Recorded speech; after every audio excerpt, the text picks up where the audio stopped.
Sasambahin, ngalan mo'y sasambitin.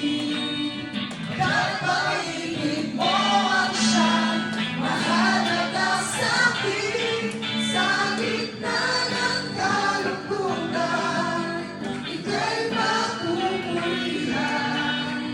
Pasasalamatan ng pagkailanman. Aking sasambahin, ngalan mo'y sasambitin.